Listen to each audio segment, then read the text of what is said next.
مفتی صاحب یہ جو آپ نے بات کی اصلاحات وغیرہ کی، تو مثلاً آپ کا تو اپنا انیشیٹو تھا اور اللہ نے آپ کو یہ بصیرت دی تھی کہ آپ نے اپنے مدرسے کو جدید دور کے تقاضوں سے بھی ہم آہنگ کیا اور ریاست کی ضروریات سے بھی ہم آہنگ کیا۔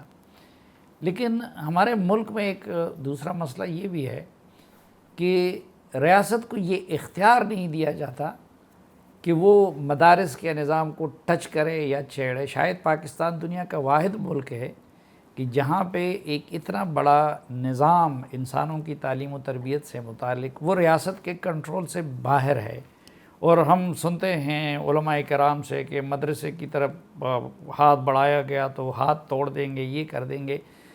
تو ریاست کے کنٹرول کے بغیر یا ریاست کے مداخلت کے بغیر ہم باقی مدرسوں کو جامعۃ الرشید کیسے بنا سکتے ہیں؟ اس میں یہ عرض کروں گا کہ یہ دونوں طرف سے مغالطے ہیں، غلط فہمیاں ہیں، پروپیگنڈے ہیں، ریاستی اداروں کی طرف سے بھی، حکومتوں کی طرف سے بھی، اور دینی مدارس کی طرف سے بھی۔ میں جہاں تک سمجھتا ہوں کہ جتنی آپس میں ہمارے اختلافات ہیں اس کے 3 حصے ہیں۔ اس کے ایک حصہ جو کم از کم 50% ہے وہ پروپیگنڈا اور غلط باتیں اور غلط افواہیں ہیں۔ افواہوں پر ہم سب چیزوں کو مرتب کرتے ہیں، اسی پر ہم آپریشن کرتے ہیں مدرسوں کا، اور اسی پر مدرسے جو ہے نا اس پہ وہ کرتے ہیں۔ تو 50% تو میرا تجزیہ یہ ہے۔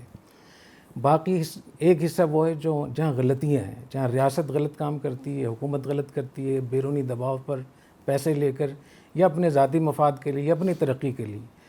اور اسی طریقے سے کچھ غلطیاں ہمارے مذہبی اداروں کی طرف سے کچھ ایسی چیزیں ہوتی ہیں، میں نہیں سمجھتا کہ ہم ایک ہی پر ہم ڈال دیں۔ یہ دونوں طرف سے، وہاں دوسری طرف سے بھی ہوتا ہے۔